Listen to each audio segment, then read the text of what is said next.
దేవుడి దయ నాపై లేదేమో, నేను ఎంత భక్తితో పూజించినా ఎందుకో నా ప్రారబ్ధం మారటం లేదు అనిపిస్తుందా మీకు? తప్పు కాదు ఈ భావన, కానీ నిజం ఒక్కటే. దేవుడు దయ చూపడం ఆపాడు అనే మాటే తప్పు. దేవుడి దయ ఆపవచ్చు కానీ ఆగదు. ఒక తల్లి తన బిడ్డను కొన్నిసార్లు ఏడిపించవచ్చు, కానీ ఆమె ప్రేమ ఎప్పుడూ తగ్గదు. అలానే భగవంతుడు కూడా మనం ఎదగాలంటే, మనం ముక్తిని పొందాలంటే కొంతకాలం దయను ఆలస్యం చేస్తాడు, కానీ దయను ఆపడు. శబరి ఏళ్ల తరబడి రాముడి కోసం ఎదురు చూసింది. ఆమె అందుకున్న దయ ఒక సామ్రాజ్యానికే దక్కని దయ. నీవు ప్రయత్నించడాన్ని దేవుడు ఎప్పటికీ విస్మరించడు. శ్రద్ధ, నిరాశ్రయత, నమ్మకం, ఇది భక్తి త్రివేణి.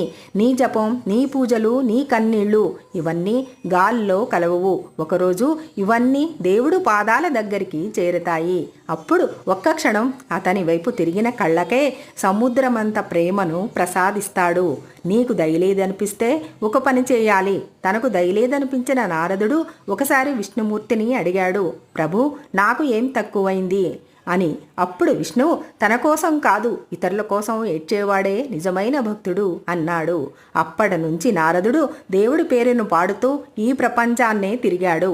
దేవుడు స్వయంగా అతని దగ్గరికే వచ్చాడు. కాబట్టి నీకు దయలేదనిపిస్తే నీ పక్కవారికి దేవుడి ప్రేమను పంచడానికి ప్రయత్నించు. దయ తానే వచ్చి నీ తలపై చేయి వేస్తుంది. దయ దూరంగా ఉందా?